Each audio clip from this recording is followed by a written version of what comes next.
everybody. This is another workshop on our November series.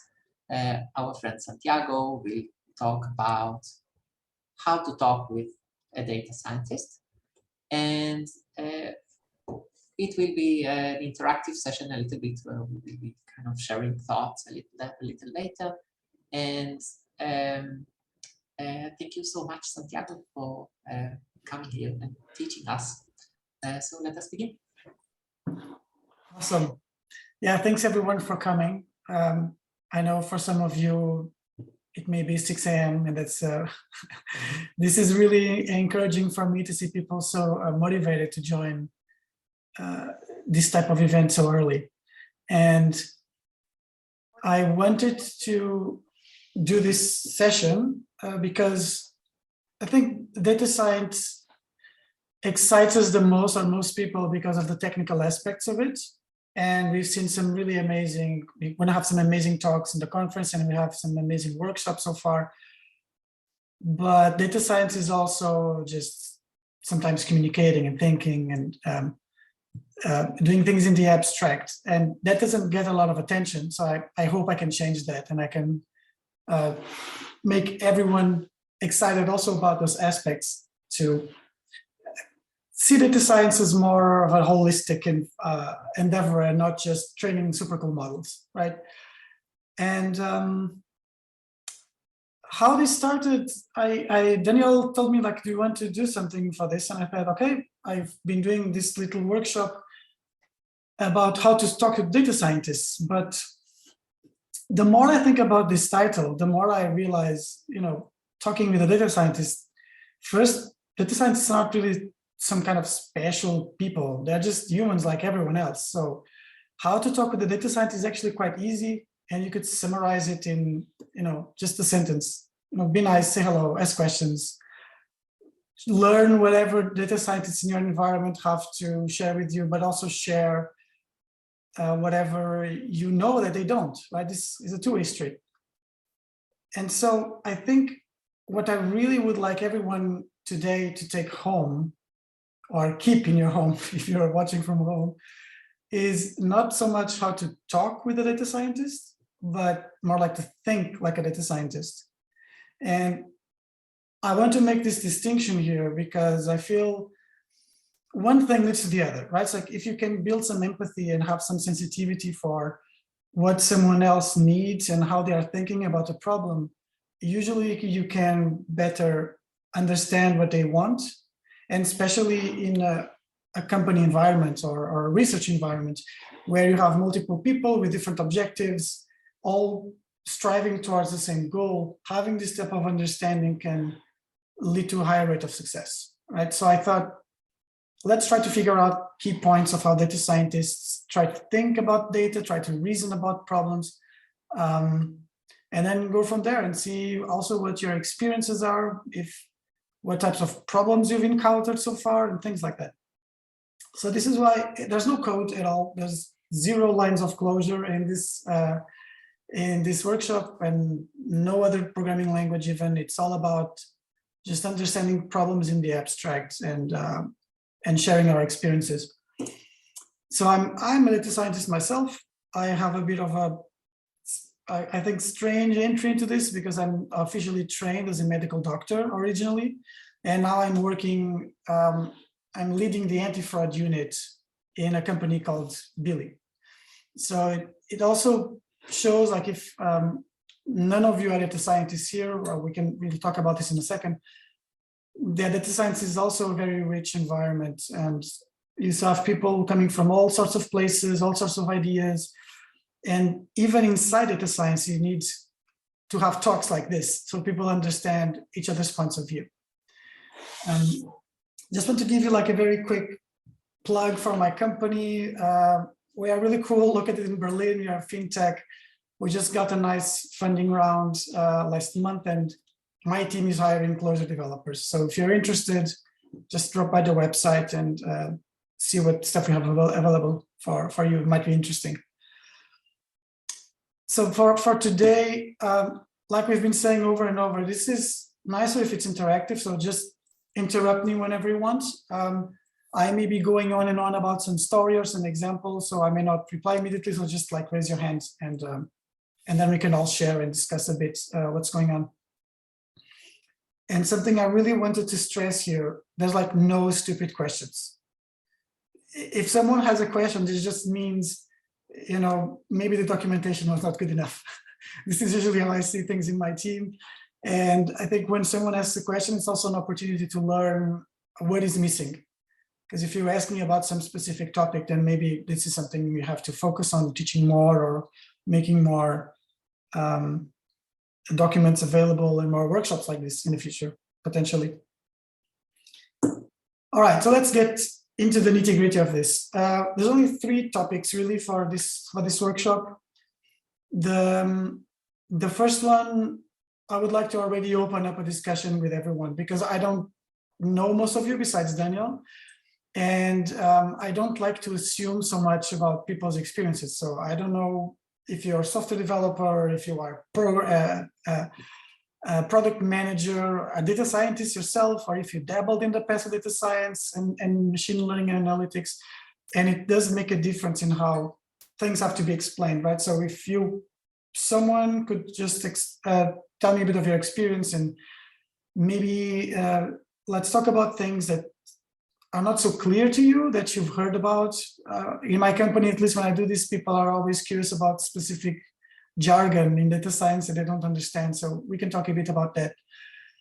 Then we go over to some core data principles, according to me here, because it's my workshop, right? I guess other people may have different opinions, but obviously we can also discuss this.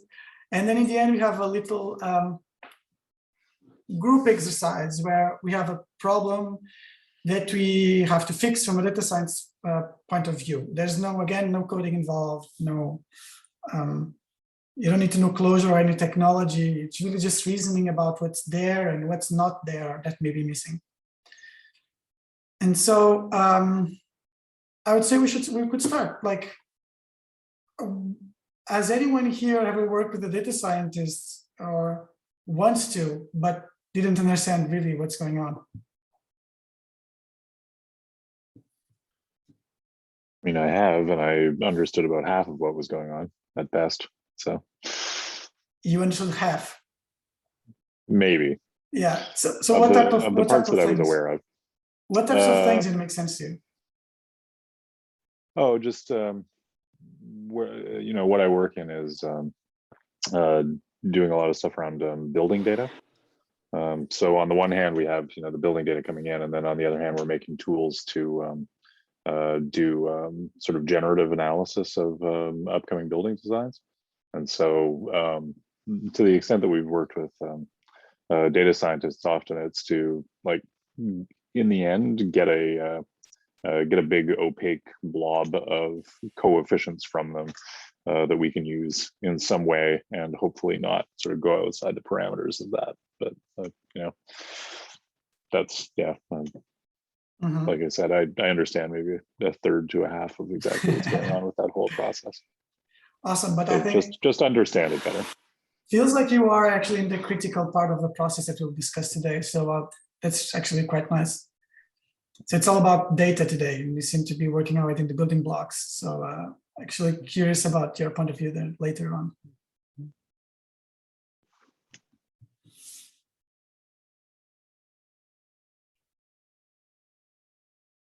Cool. Anyone else had already some experience or something specific you would like to understand about data science or how data science works today? So I'm a full-time software developer, web developer, but I also work as a PhD candidate with a professor in the computer science department. His approach to data science, he actually stands out in the department as somebody who is very heavy on the math and does a lot of mathematical modeling.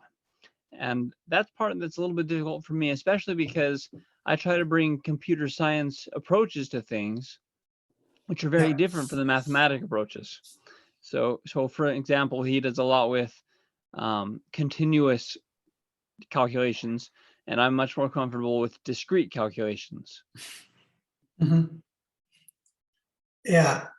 Well, I think specifically on your last point, this is something, even if you're not very mathematically inclined, as in a professor, right? And in your situation, I can say that even in industry, for us, it is always a bit of tension you have between deciding, is this problem supposed to be continuous, or is this problem supposed to be something discrete? So I would even say you can use both in lots of situations. I can even, a very particular example of what we do.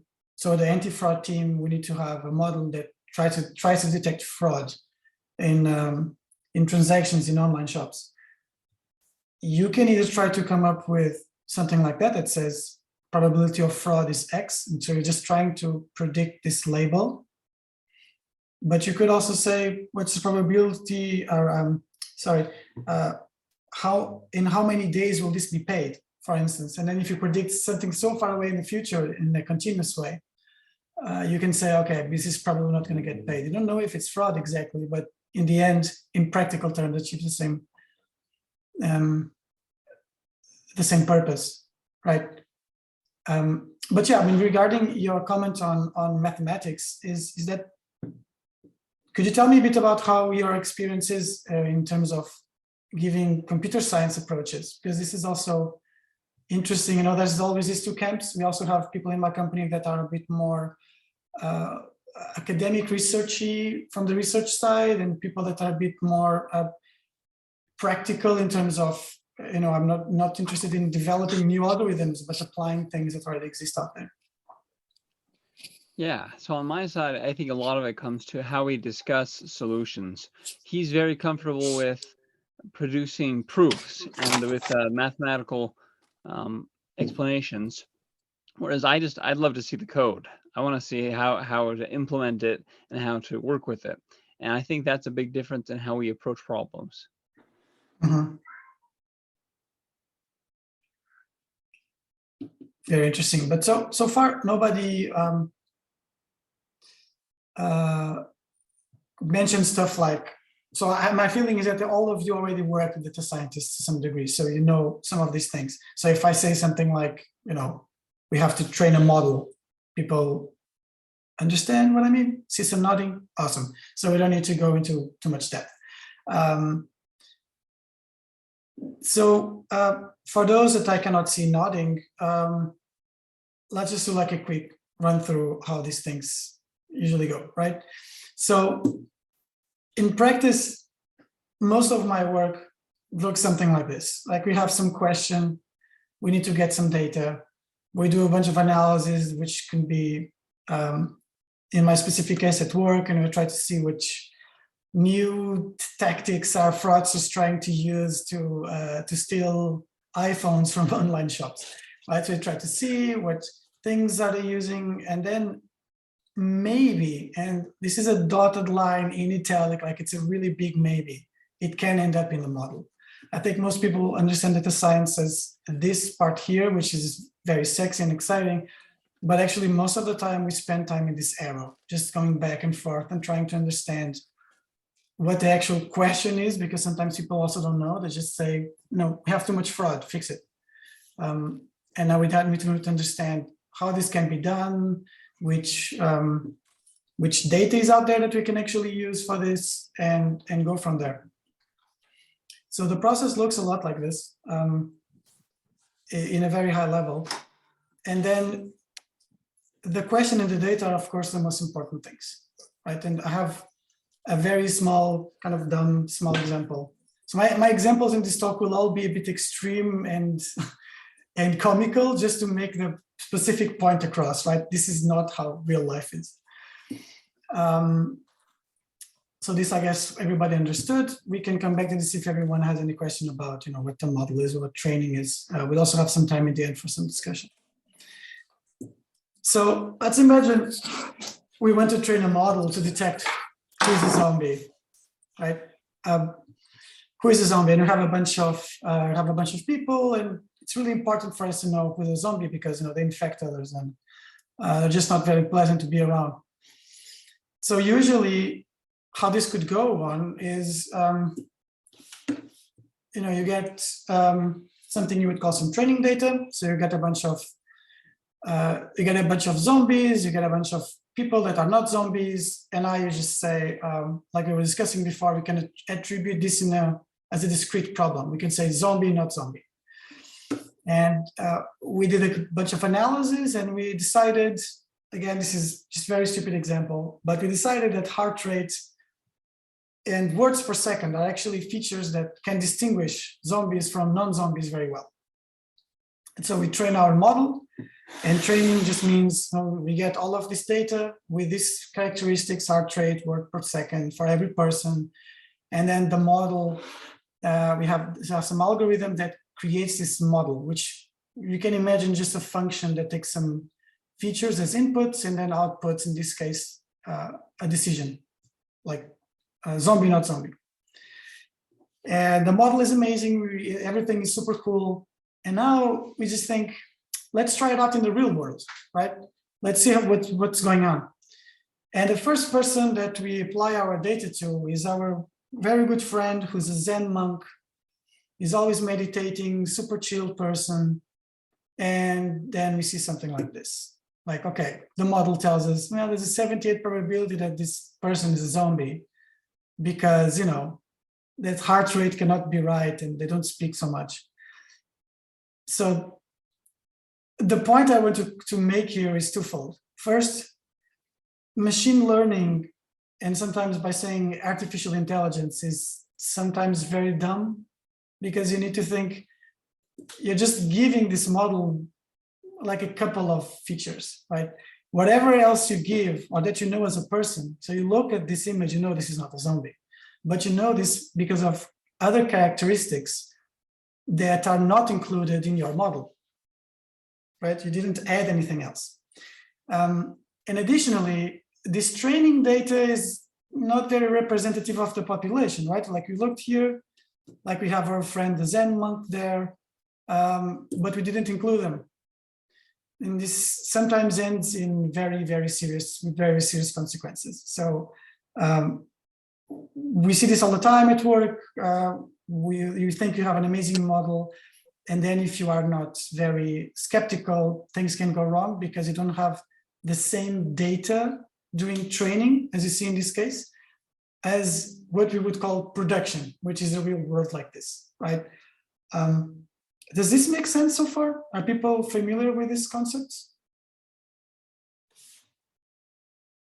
Cool, again, some nodding. So let's keep going. I have a more technological example to finish this, just drive this point across. There's lots of stuff here I'll guide you through. This is exemplary of an actual problem that I had to explain at one point in my past. So what you're looking at is a system where, let's start in the bottom, where we train the model. This is the square. It doesn't really matter what the model is at this point. It just matters that it gets this data, an amount, which is an integer, the number of paid orders. Let's imagine this is like an online shop, which is an integer too, and then a color, right? And you're trying to predict, is this person going to pay for this, right? The model goes into production and all is cool, but then in production, we actually have a problem. We actually see that the model is getting this little field as a null. The issue here is that we think, well, null is a bit annoying to deal with, right? So let's just say that as an integer, because it has to be an integer, and paid is always an integer. So what you're seeing is a bit the same as you saw before. The model in training learns that n paid as an integer value, but then in production it sees a null. So that's already an issue in and itself. That means we cannot really trust any prediction this model does with this information because the model never learned about it. It's trying to come up with a solution that it was not trained for, which is problematic. Another very interesting situation here concerns information, because you could say that if you have a 0 in this case, in this very particular case, if you have 0 paid, that could mean you already have some attempts, right? You can already bought in the shop before, but you never paid back. Whereas a null could mean you actually never bought anything in this shop before. So you cannot really say it's a 0. You would have no way of knowing. So in this scenario, actually, a null has information, and this is something sometimes you're not really aware if you're not thinking about the analytical consequences down the line. So these two key things is what I want to bring. I want you to really bring home is that data quality in the sense of having exactly the same data everywhere from start to finish, and that even tiny changes. So this seems very, very harmless, right? To just say, well, null, 0, it's computer science terms, it's not exactly the same, we know that, but sounds like the information will be the same. It's not, right? And this can seriously damage a whole series of analysis that could be done further down the stream. Any questions so far?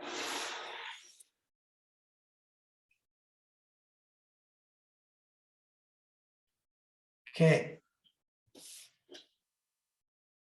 All right, then let's start with the summary bullet points. I really want to nail into everybody's mind after today. So as we've been saying before, and as I've been seeing so far, data is really, really important. Maybe you've already heard the slogan garbage in, garbage out, which means if you can have the coolest model in the planet, the latest neural network fancy thing, but if you feed it bad data like we were seeing before in production or whenever you try to apply it, it will not work, right? It will always give you bad predictions, and it will be a potentially dangerous model depending on where you apply it. So these are the things I always keep in mind, and my fellow data scientists at my company, at least, we always try to guide ourselves in this, and we try to have these principles shared across the whole organization whenever we work with data. So we always try to think that data should be immutable. I think this is a Clojure workshop, so people understand the value of this, I hope. Data should be traceable, and we'll see an example of exactly what this means after, in some moments. And data should be specific. And of course, just document everything. Every change that's done to data, to a database, to a data model, any decision should be documented so that later in the future we know, like, why is this now a 0 and not a null, things like that. So let's just remember all of this, these 3 little bullet points: immutable, traceable, and specific. As we go into another story, just to explain how this kind of works out in real life. Again, very exaggerated example, but I hope it kind of makes sense by the end. So let's imagine we are working in some fictitious company, very cool startup. We got a bunch of money now, and our CEO is really excited to make an app that tracks the daily consumption of liquids. Right? So this is the headline. We're going to make an app that tracks daily consumption of liquids. Very simple requirement. Everyone is excited, everyone starts to work. And this is what the company comes up with. Very cool app. You can press buttons, and the users can select what they drink and how much they drink, and then they can just see, okay, now I have X milliliters in one day. All good so far. After a couple of months, our CEO is getting excited because we have a lot of subscribers, everything is going great. And we want to get even more people on board, right? We want to make Drinkaroo the best-selling app of all time. So the CEO just asks, hey, let's get more users, let's see what's going on. Data science obviously says, okay, what's the questions here? What do you want to know? And sometimes this is just the type of interaction we have, yeah, not sure, just we need more users, let's make things efficient, let's get more people on board. Okay, awesome. Let's see what I can do. So as a good data scientist you are, you check the database, and in shock and horror, this is what you see. you have a single table of data in a very nice Excel sheet with millions and millions of rows. And you have only 3 columns, and you're like, damn, like, what can I actually do with this? This is not going to be easy. And so people start to ask you for more things, like, hey, should we partner with a coffee or a tea brand? Like, how can we improve the features? Which features need more attention? When should we start sending ads and notifications to our users? And you just don't know, like, because if you look at this database, you have an issue, right? Like, is this, like, do you think the database is achieving the engineering goal it's set to achieve of showing how much consumption we're having?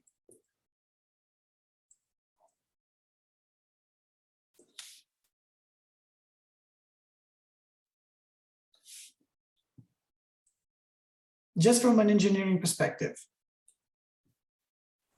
Well, the database is to make things work. To make things? Work. I mean, the programmer is main goal is to make his program work, not really to log interesting data. Okay, so in this case, it's doing that, right? So the interesting data, or the goal was to show this number, right? We want to see how much liquid we're drinking. And so the database is kind of doing that, right? And it's achieving that goal, but now there's all of these other people asking for more information, and the data is just not there. And so when we look at this, it makes programming sense. And this is actually what I want to argue, right? Is that this is not wrong. It's not the best data model in the planet, but it's not wrong. It just does exactly what it was asked for. But maybe when people were having this meeting and discussing, well, let's build this, there could have been a hint of maybe we will need a couple more things in the future. So doing something so closed maybe doesn't enable us to do expansion. So the way I want you to think of this is exactly how we think in functional programming. You try to make things as generic as possible, right? Generic little components that you can keep expanding, keep the system open so it can grow. The data here is not like that, right? It's not open. We have a very closed system where every single row is a user, and we're just keeping overwriting every day. We just keep mutating the data, right? And now, okay, we had to be very fast. We had to do this to deliver that very quickly. But maybe the fix is not that difficult, right? And let's try to see this step by step in those 3 principles: immutable, traceable, and specific, and see the changes we would have to do to still enable the engineering goals to be achieved, but make our data scientists' life a bit, I wouldn't even say easier, I would say possible, because none of these questions can be answered with this data right now. So let's see. So first thing, data immutable. I think mutability, we all know that it's not great.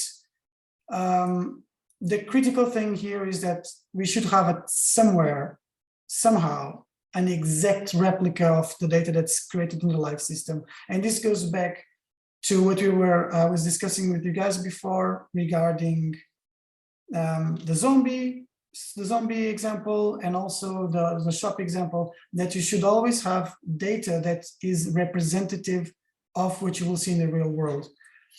And this scenario doesn't really exemplify that. You don't have any historical data at all to begin with, and you are losing a lot of information by doing it like this. So what can you do? Simple timestamp. Now immediately the data is not immutable anymore, and you can at least know, answer questions such as, when did the user drink? Now, do people drink more at lunch? When are people using the app at all? Like, these are all questions that product may have in the future. And all it took from a data perspective was changing the paradigm a little bit. You're still achieving the same goal of showing how much someone is drinking. The logic is changing a bit. So of course you have a slightly higher cost, to implement it like this instead of some other way. But now you're enabling all of these other use cases, right? All of these other questions can be answered, and all of these other people now can be served besides just the user. This makes all sense so far? Cool. So what can you say about the second topic? So now the data is not mutable, so we can answer this, but there are still some other questions that we cannot answer. For example, which feature are they using the most, right? So are people just opening up their app to look at the numbers, or they're actually clicking the buttons? We don't know. We don't know how much they open the app. So let's just track it. Let's just track sessions, for example. And I just want to be clear, I'm not prescribing any specific technological solution here. This is just an example, right? We can now debate, I think, ad nauseum what could be done in this data model. But now let's say like we start tracking sessions, and when you do this, suddenly not only do you have a system that is not mutable, so you can see every single interaction the user had with your system, you can also know which interactions were active. So you can see that, for example, user number 1 opened the app twice before making actually a click somewhere. And then there was this whole step here. So data scientists can look at this and say, well, there's a lot of space between these two interactions, even though he was still opening the app very often, which tells me at least they might be interested in just checking the numbers all the time, or maybe there's a UX problem and it's not really clear what the app is showing us. So this immediately would take me to investigate a bit further. And it's just a simple column. I understand you may have to integrate like a different library to track user actions on the front end and stuff like that.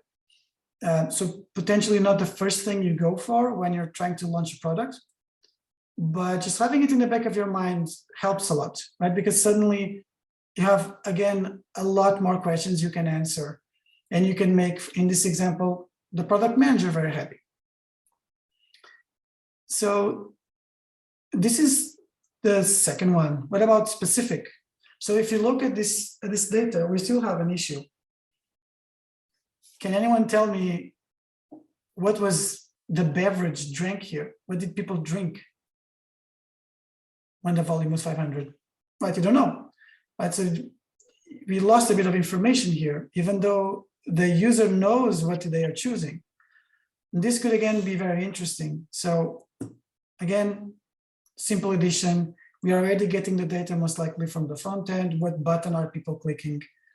And now you have a database or a table at least that is immutable, that is traceable, and that is specific. So now a data scientist can actually answer all of those questions, and you still have the ability to engineer the app like it was asked for. Does this make sense for everyone so far? Yep. Cool. Hoyt, I don't know if you have a question or you're just unmuted. I guess not. Daniel, yeah. Could you explain specific? Could you kind of phrase what it means? Oh, right. So I guess what is really meant here in a technical sense would be good domain modeling, right? In this scenario, we know people are drinking a liquid, and we know there are different types of liquids they have to drink, or different beverages. And so being specific in the sense that we know what type of interaction it was, or what type of data was chosen by the user. So if people are clicking a button that says water, this is very different information from a button that says coffee, even though maybe they both drank 500 milliliters, right? In that sense, it makes a very big difference when you later go to analyze the data, because there's all sorts of questions that come like this. And again, this is a very contrived example, but thinking always in the sense that if there is an interaction, or if there is an action, or if there is some process that creates data, it creates it for a reason. Maybe you just need to have a table, right? Just if you have a table like this of times people drank a beverage, this is already specific in the sense that you are modeling the specific domain. So whenever someone comes in and looks at this, they know, okay, this is data for different points in time when someone drank something. And now I can go even a level deeper and understand what did they drink, how much did they drink, and so on. Answers your question? I guess. Yeah, thank you. Cool.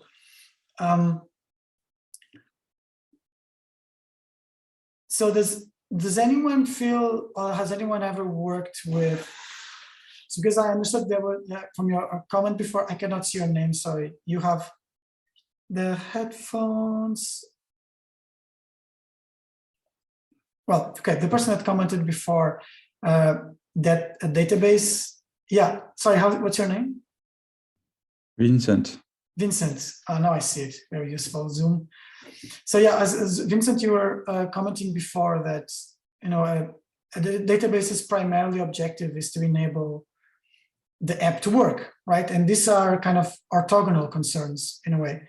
So let's imagine if we are working together, and feel free to not answer if I'm putting you a bit on the spot, I'm sorry. But if we were working together and I came up with you and we're on a project and I say, look, this is kind of what I would like to have. Do you think these are in any way unreasonable demands, or how would you see as the first iteration possible for this type of demand? I would think that it's reasonable, but I would make sure that there is a place for expansion in case we need more things later. Mm-hmm. Could you expand a bit on that? Expand space for like in the database itself, or for example, if later the user has more choices for the beverage, yeah, and then we have a more expressive way to represent the beverage, to have just like a number in enum would not be enough. So I would have a different table for beverage with ID number. Well, that's kind of the same as enum. It's a dynamic in enum then. Sorry. No, go ahead. That's the question. I would also, because I saw in the slides before, somebody was asking if one feature was used or not. I would also add some information about how the user used the app in order to let us know about this information. Maybe there are two different features for adding the app, and we may need to know which features they used. Mm-hmm. Great, sounds. I think you would make our data scientist friend here very happy. Like those types of, you know, just making the data a bit more specific, right, and more clear. Although I think usually the issue is hindsight is always 20/20, right? So if I show you the problems now, it's very clear like what is wrong in this data. But maybe these people didn't have that vision before. But that's why we are here today, like to understand that maybe there are some weird guys in the future that will have these strange questions, you know, and just having something that looks a bit more like this, that doesn't throw away any data,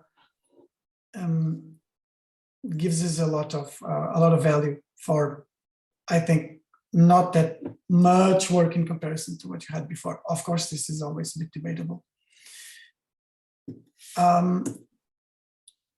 Cool. I think we would do some group work now, but I would still leave it open if someone has a question or comment about some of the stuff I've been discussing so far, especially about this, you know, the 3 core principles that we like to follow.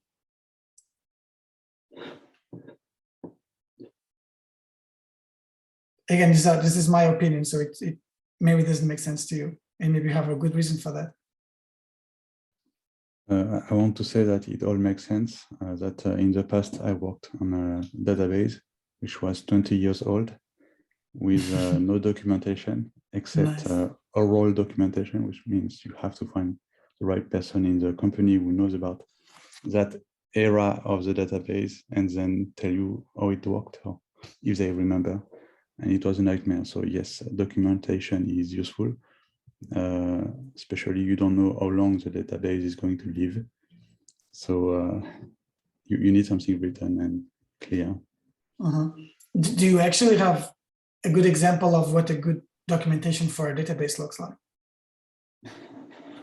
Anything better than nothing. Yeah, well, I have to agree. I cannot argue with that. Right. All right, then I guess before we move on, the idea is that we break into, I guess, 2 groups and try to work on a problem together. But I'm just curious if someone is really not interested in doing this so that we can assign groups maybe in a different way.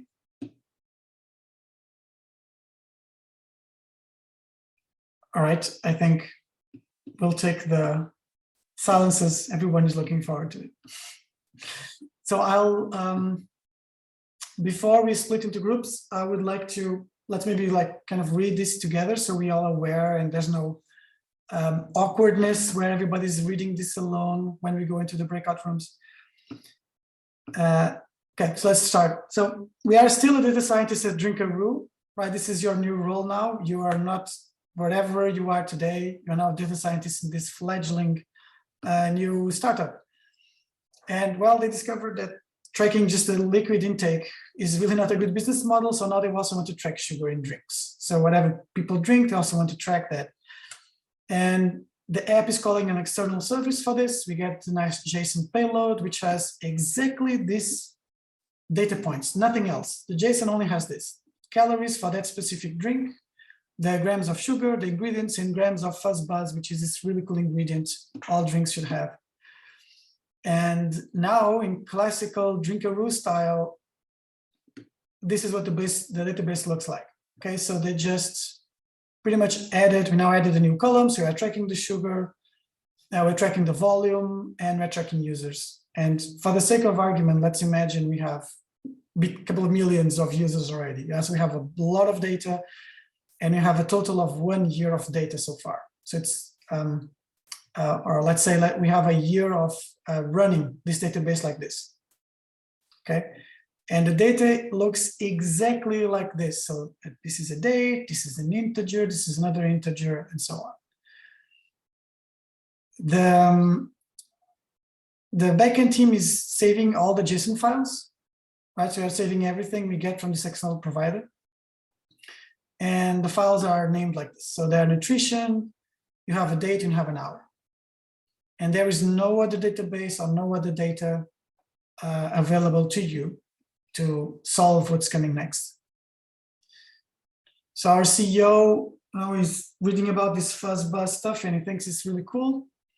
So he wants us to make a model to predict when someone is going to drink the next beverage with a lot of fuzzbuzz. And we know that a model to do this needs 2 things. You need to have at least 6 months of data for each user. And for each user, additionally, you need to have 3 hours of 3 hours worth of data, right? So for each user, 6 months, and inside those 6 months, every day we need to have a minimum of 3 hours. And these are the questions we have to answer in this problem. So we will have like about 20 minutes to work on this together in 2 groups. I will be in one group. Daniel, the other host, will be in another group. And then after 20 minutes, we come back and we try to share a bit what we about what we did. Does the problem make sense to you, or do you have questions about the data and the structure?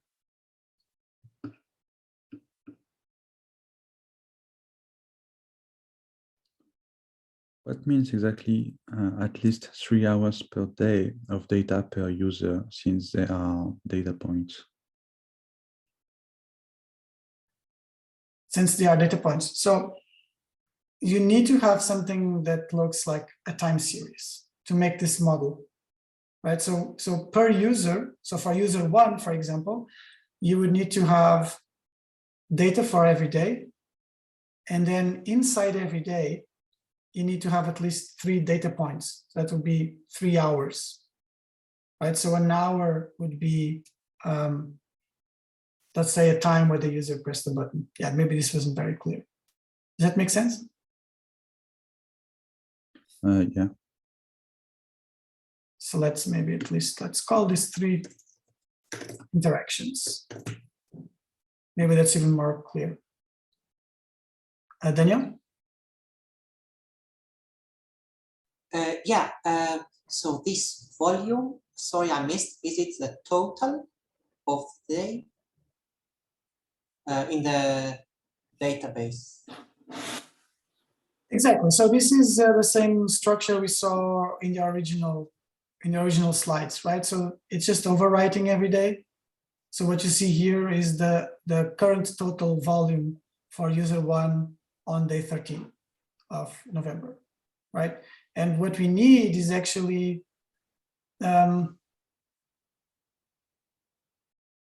interactions. So not this. I guess some people left, so that means everyone here is somehow interested in participating. Let's assume. Yeah, that. and a few people did comment that they could not participate for some reason on their side. So maybe we should be just one group. Perfect. So we don't need to make a breakout room, I guess. We can just work together on this. Okay. So this is the first question we should try to answer. For this specific case, I can give everyone a couple more minutes to just absorb the data. Maybe you have some other questions you want to ask.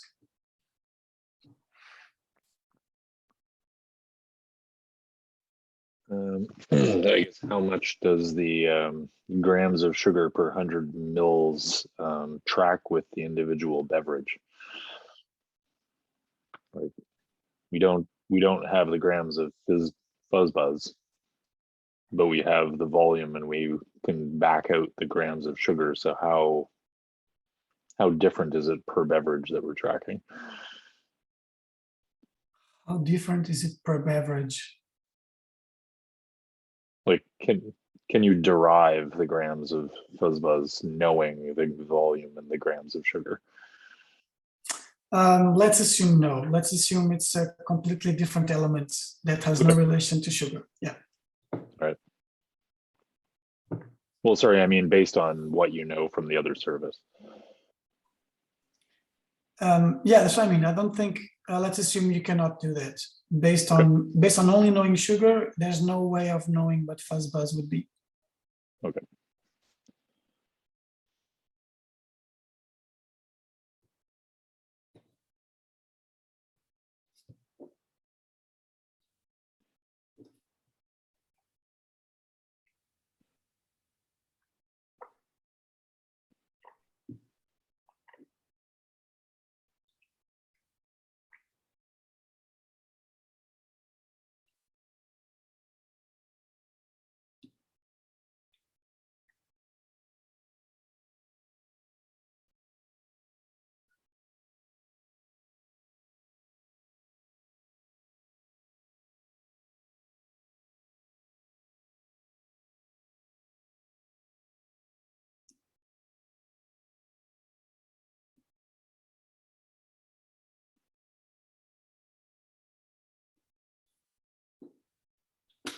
Santiago, could you share the link for this? Yes, I can. Thanks. I'll put it in Zulip. Yeah, great.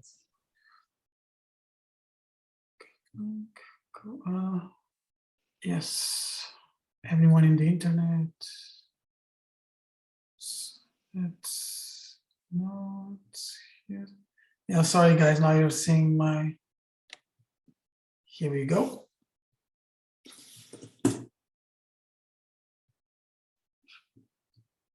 Back to this.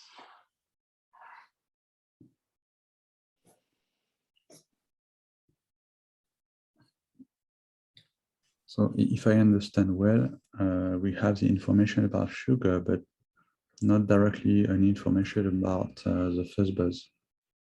So does it mean that we need to deduct the fuzzbuzz information from the sugar? No, that is not possible. So you have the fuzzbuzz data. Oh, okay. Yeah, okay, maybe this makes it more confusing than it needs to be. So we have the amount of fuzzbuzz, but it's inside these JSON files, right? It's not in the database.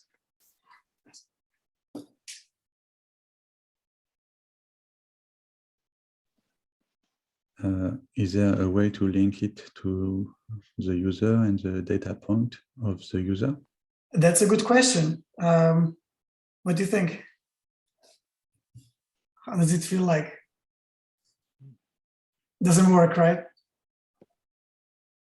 Yeah, it feels like it's already burned away enough data that like is the a date lookup happened. hour. Sorry, go ahead. There is a date hours, but in the table there is only the date. Yeah, but you also don't have a user link, right? So inside the Yes. JSON, inside the JSON, you only have the characteristics of the drink that was consumed, and the JSON file name only has date and hour. And there's also no column with like a source ID or something like that that you could link back to the JSON, right? So knowing this, what do you guys feel is like answer to question number one? No, not in any way that isn't extremely clever and probably not correct. Okay, cool. So I would say that we have the answer to a different question. we have not the one answer. we want. Yeah, we can probably do some statistics globally but without knowing on which users. Yeah, exactly. So you have data, right? The problem is not that you don't have data. What you feel is the problem. Like we were discussing, right? It's this.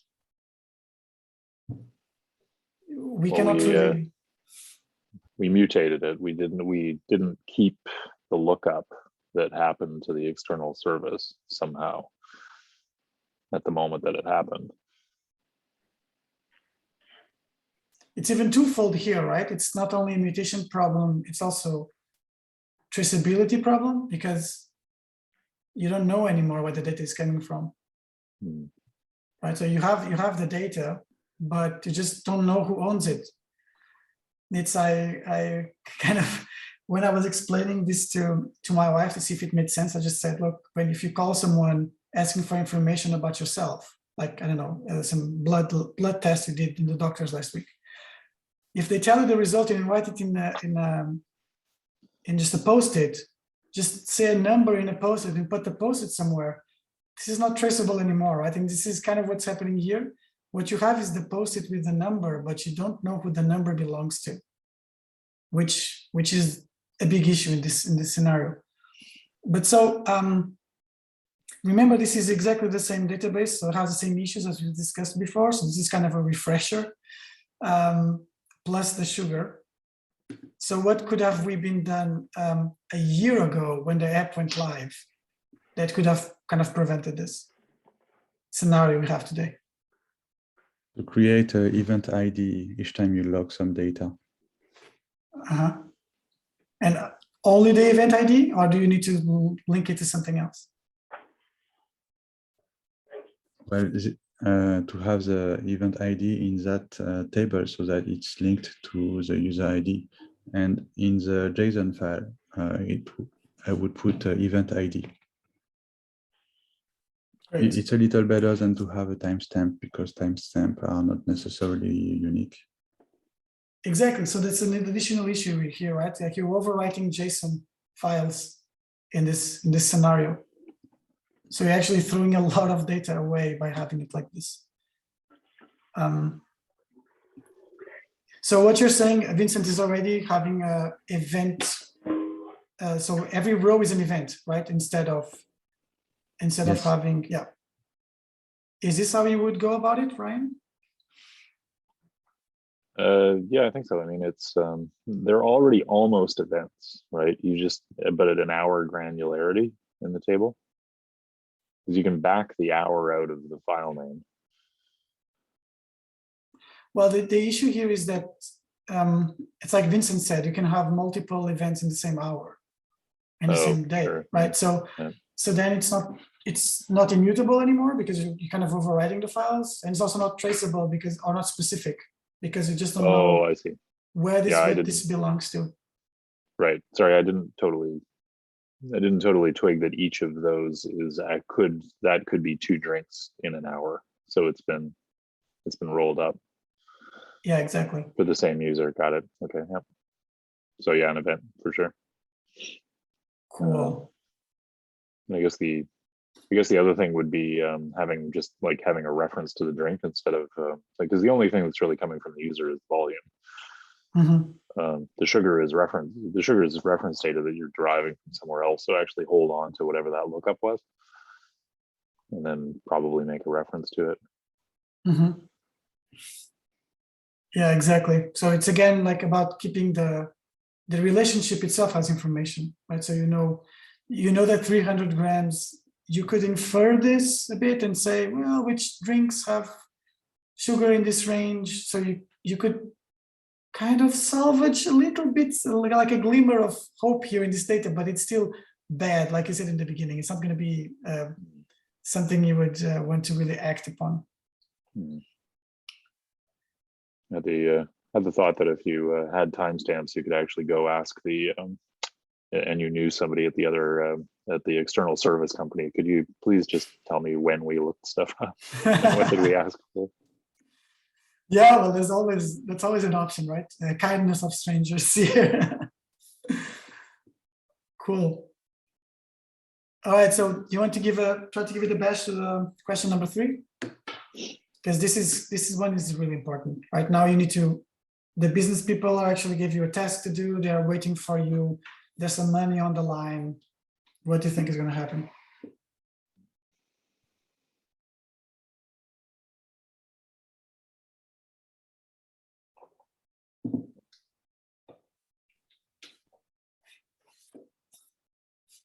Seems like we might need 6 months. Right? So I don't know if this is something you guys thought about before, but this is the type of problem I encounter often. And it hurts, right? Because 6 months worth of data is a big investment, right? And now suddenly, so what I want you to have in perspective is maybe you would need 2 more sprints like back in a year ago to add this functionality, to add some tracking or thinking about the events and stuff like that. Those 2 sprints are like a sprint costs the company 6 months worth of data and potential projects. So now everything needs to go on hold. I think it's a consequence. I don't know, maybe it was already on people's minds when they work with data like this. If it wasn't, I hope it is now. So this is big, right? You need to now wait, make corrective changes. You need to have another set of sprints to fix the data model. And then you have to wait another 6 months to get new data. Yeah. Is this something that people ever complained in places where you've worked? It's like, shit, there's no data. Yes.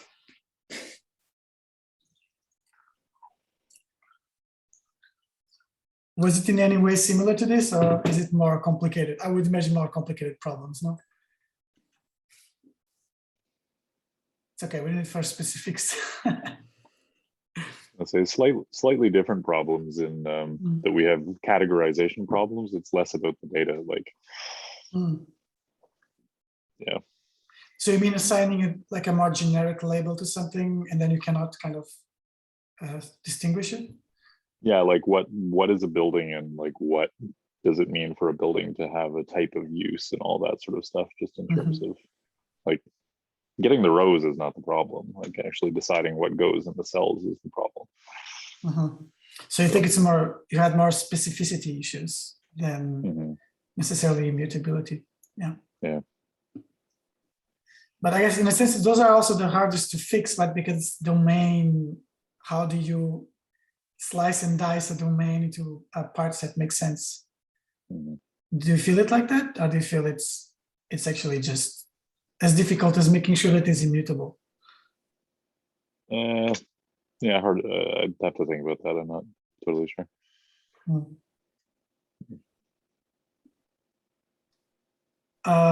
Okay, I kind of alluded to the final one already, but I'm wondering about your opinions on this. So what do you think would have been, what's the relationship between the initial cost of making it right, of making it usable for the future, and the cost that you have now? Considerably less earlier. As long as you can convince somebody to actually do it, as opposed to just desperately trying to get the thing done and out the door. It's very often the case when you start a product, people just want to have the things working. They don't care about statistics because it's not yet their problem. Yeah, this is why, if you remember the story, the data scientist was not invited to the meetings, right? Like, I totally understand. It's usually not the main concern when you begin. I hope this very simple example kind of shows that when the time arrives and you say, oh, now we need to do some stats and we need to look at the data, now it's too late because you didn't do your homework a year ago. And this can really bite you.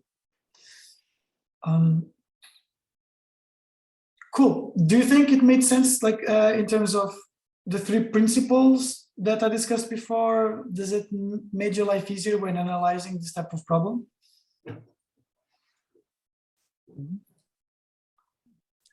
Yes. Okay. All right, I mean, this is it. This is the group problem. So we fixed it, right? What's the final decision we need to tell our CEO, and what do we do next?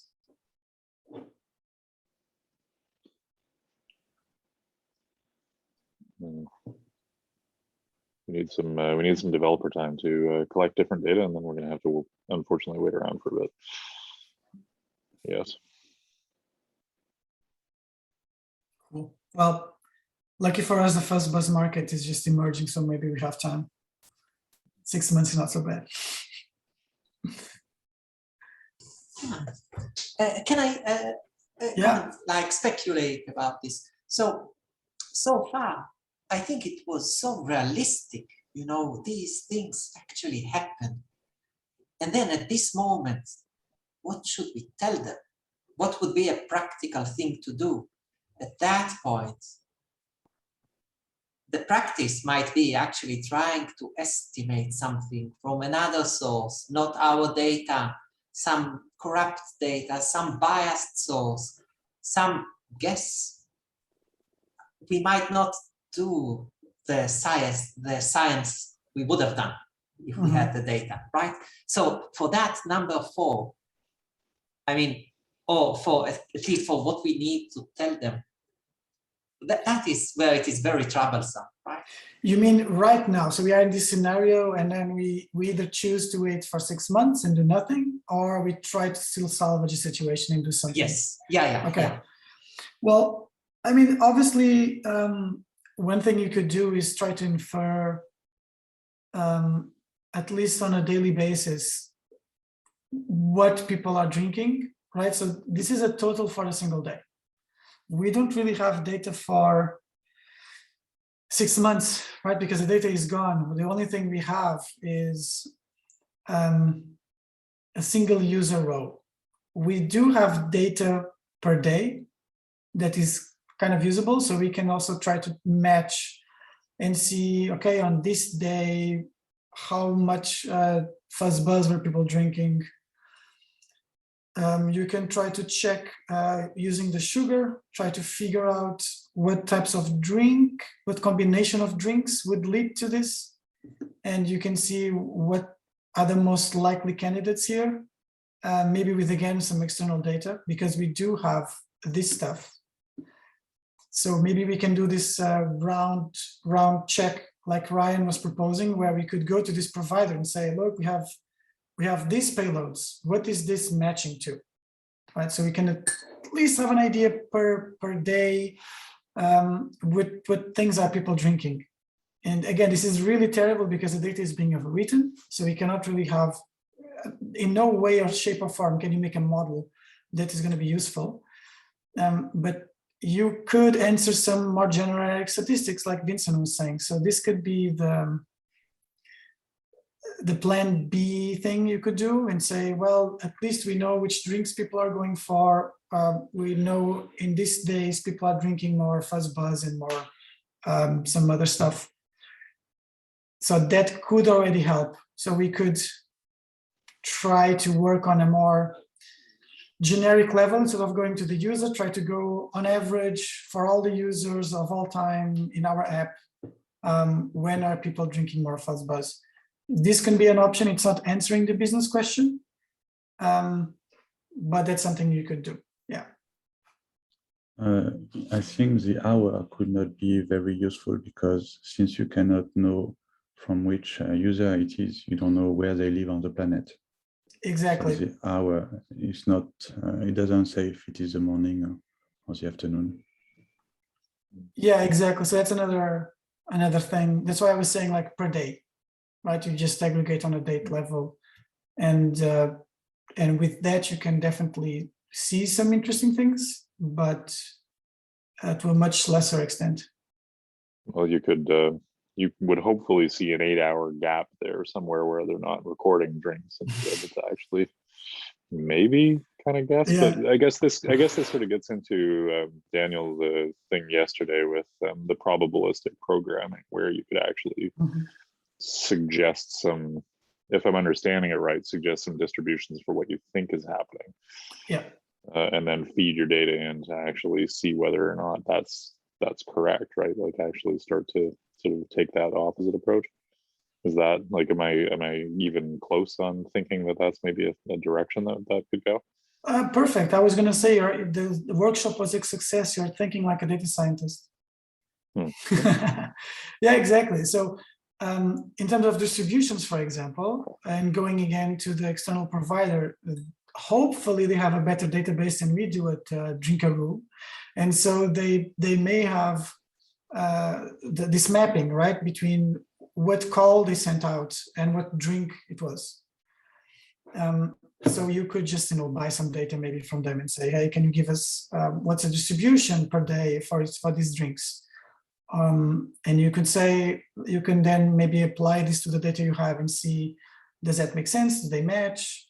You can kind of bootstrap yourself using this external data. So that does get a little ridiculous, though.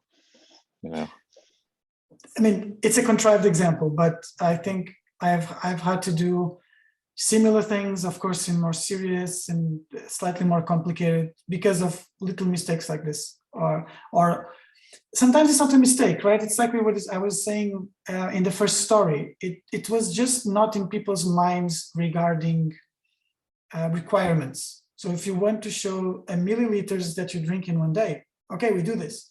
And then these other concerns are completely forgotten. So I hope at least the people here in the meeting today, you can just ring the alarm and say, well, this doesn't seem immutable, traceable, and specific, and maybe we can make something slightly better for the future.